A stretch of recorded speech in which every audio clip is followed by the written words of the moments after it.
Welcome back to Sunrise. New CCTV footage has emerged showing two people vandalising a Liberal candidate's campaign poster in the Melbourne seat of Kooyong, held by Teal MP Monique Ryan. It comes a day after she and her husband Peter Jordan apologised for this video, where he was also caught on camera ripping down a separate sign of her Liberal opponent. Who are you? I'm not saying who I am. Who are you? Oh, you're wearing a teal t-shirt. I'll start to film you now. Ms Ryan said the act was a mistake, believing the sign was illegally placed. For their take, let's bring in Daily Telegraph journalist James Willis and the founding director of Western Sydney Women, Amanda Rose. Good morning. Can't wait for the election, James, because this is just starting. Yeah, and the election hasn't even been called yet. We're still having these. We've got posters up everywhere. They're actually illegally. A lot of these posters are illegally put on electricity poles and signs and everything else. So, look, this footage is a shocker, and for the husband of Monique Ryan to be caught in this way is deeply embarrassing. I think he'll be taking a back seat in the campaign. But more broadly, these things just start happening overnight. Police, it's a waste of their resources as well. And it's just going to be a really, really annoying part of the next few weeks, I think. So, Amanda, if you saw a sign that was illegally placed, like it wasn't inside a property, well, how seriously would you take that? I would get on with my life and not care, like most normal people. And if you did have a problem with it, then call the authorities, call the council, let them know about it and they'll find, or whatever. This also is, I mean, I really do feel for Monique Ryan. I mean, I'd be horrified if my husband did that. I mean, divorce papers would be on their way, ruining my campaign.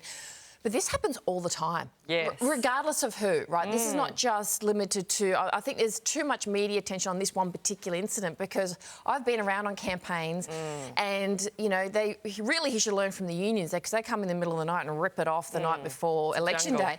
But it happens, everyone does it. So just stop. How about we just stop acting like petulant children? Yeah. And just do it properly. I know. They're ripping down Basil Zempilas's ones in Perth. Terrible. I mean, it's just a weird focus. They're a waste of money and they're a single use, terrible for the environment. Like, I'm just...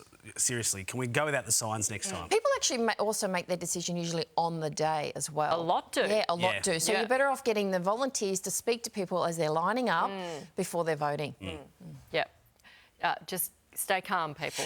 The Queensland Premier will be, in a matter of hours, unveiling his plan for the Brisbane 2032 Olympic Games, and he's almost certain to break his promise of no new stadiums, with expectations he will announce a new stadium to be built in Victoria Park. Do you care that he has broken his promise, James? It looks like he will. And do you think the people of Queensland will care? Look, I don't, because I think that if you're going to host the Olympic Games, you need a brand new stadium. And this is a long-term play. For any city that wants to host an Olympics, you need a brand new stadium, and then the next time that Taylor Swift's in town or a big act, big sporting event, then you can bid in the same way that Sydney and Melbourne do. So there's a long-term play here.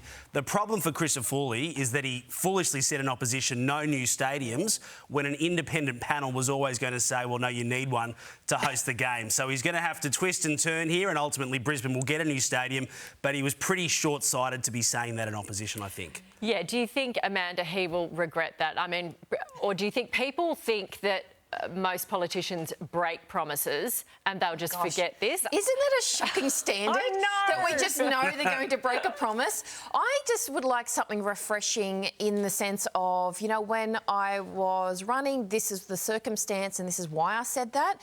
This is what's changed. This is why I have changed. So it's not a broken promise, but circumstances have changed. So therefore, for the best options for the people, this is what I've decided to do. That's what they always say. Bring people along the journey. But if it is a genuine lie, then it's going to hurt him. I think they always say, oh, I got in, saw the figures, saw this, talked to people, and then I changed it. And it seems to work anyway. Great. And finally, parents in Sydney. Some parents are seeing red over the choice of punishment teachers gave students on school camp for excessive talking on the first day. They wouldn't be quiet. So the teachers ruled that the kids would have no shower on the first night, despite engaging in sweaty activities and being in the heat. James, how bad is this punishment? I don't think it's all that bad at all. I know 2 parents blew up about it. Yes. I'm not sure if others did, but look, I remember from my days in the Boy Scouts, there were sometimes 4 days in a row without a shower and, you know, hundreds of smelly boys and girls that were sort of in the camp. So, yeah, I don't see it as a huge punishment. I'm amazed that, like, these days that seems to be something that people would care about. I know some parents pull up. It doesn't really bother me. Yes, one of the parents, I quote, I feel they've disempowered the kids. So, do you think that's disempowered them? No, I think that's called consequences to your actions because they were talking, they were warned and they didn't listen, so they were punished. The thing is, when we were at camp, we actually saw having a shower as punishment, right? Because we wanted to keep going and having fun and we were like, oh, we don't want to have a shower. But I also think in the article, the child didn't complain, it was the mother that complained. Yeah. So maybe she just wanted to go online and get a bit of attention. The son probably thought, sweet, I didn't want to do it anyway. But the reality is, it was a punishment, and I think it was a soft punishment to teach them a lesson. The only people being punished by not showering kids are the owners of the camp. Yeah. They've had to put up with it for the next And the couple of days. teachers as well, having They to couldn't smell throw those them in children. the pool or something? I don't know. I know. Yeah. Is this just building resilience? Absolutely. Like, There's no aren't we- resilience Well, here. Yeah. Or it's, Not with parents like that. Anonymous parents. And how about if you're a teacher, this is what you have to deal with every day. Parents dipping in and second-guessing your decisions. Yeah. That's what I reckon. Yeah, that's You know, ridiculous. Not that anyone asked me. Thank you very much, guys. Thank Talk you. to you next week. Here's Sherbo.